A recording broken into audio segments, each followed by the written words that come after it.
А пък като дойде 6 март, ще видите и каква ще бъде и ротацията.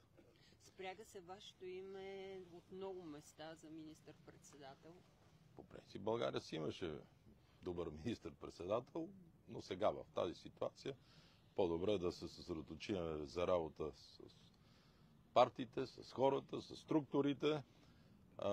Когато действа такъв принцип на жесток самоконтрол между всички участници в управленията, аз мисля, че това към момента е добро за държава. Има ясно разписано споразумение. Денков Габриел, при ротацията Габриел Денков. Смяната на министрите. Разбира се, че по споразумението, което имаме, ще се направи анализ на всеки един. И ако има такива, които не са се справили толкова добре, ще говоря по-брюкселски, напредъкът им е толкова голям, ще бъдат сменени.